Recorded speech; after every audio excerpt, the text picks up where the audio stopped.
A first alert forecast. Not too bad of an afternoon. Temperatures 83 degrees, but probably more importantly, feels like 84.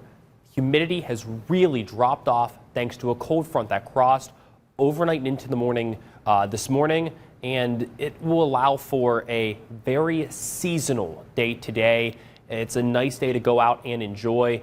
Again, most of those showers now well off to our east. That cold front now fully out of the area, and with that, starting to see that cloud coverage depart as well. A little bit of some clutter left over on the satellite and radar, but really we'll be clearing out, seeing plenty of sunshine throughout the rest of the day today. That'll be the theme for tomorrow as well. So in terms of conditions and temperatures, how about mostly sunny skies throughout the afternoon for your evening? Temperatures stay between the low to mid 80s.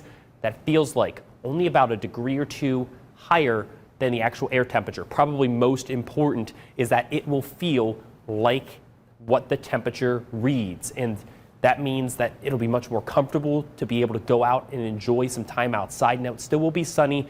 UV index is still relatively high, so do keep that in mind, but it's still just a very nice time to go out and enjoy. So what's next? After this quick drop in humidity, we'll heat back up by the time we get into the holiday weekend. So in terms of air temperatures, very comfortable over the next 2 days with highs in between the low to mid 80s. Again, it'll feel exactly like how that temperature reads. By the time we get towards about Thursday, Friday, we start to see those temperatures heat right back up for the 4th of July. Highs expected right around 90 degrees. Could get even hotter for the weekend, a high into the lower 90s on Saturday. When you get in, then factor in, well, that humidity will also increase Thursday and Friday.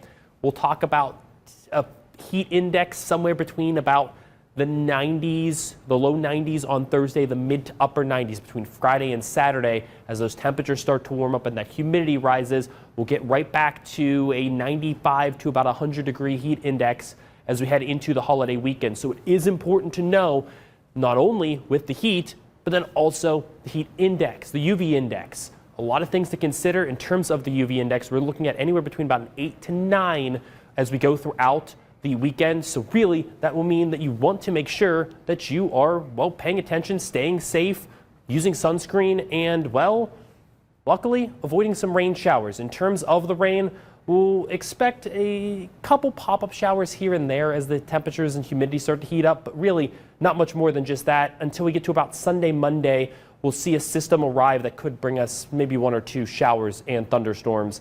And outside of that, really not much in terms of precipitation. So the rest of your first alert 7-day forecast really is fairly dry. A very nice next 2 days. Temperatures staying into the mid 80s, mostly sunny skies, but then we start to heat back up as we head into the weekend. Conditions not really too bad, but hot and humid will unfortunately be the theme for the 4th of July and the weekend. We do expect to cool down a little bit on Sunday with some scattered showers and thunderstorms, hopefully to provide a little bit of relief, but unfortunately it does look like that heat creeping right back up on us as we go throughout the weekend. Yeah, hot and humid, I think, in the state of Indiana is expected over the July 4th holiday, and Friday is dry. Yeah, Friday looks dry, and we can enjoy a nice few very summer-like days today without the humidity, which will be nice. Definitely. Michael, thanks for everything. Let's get to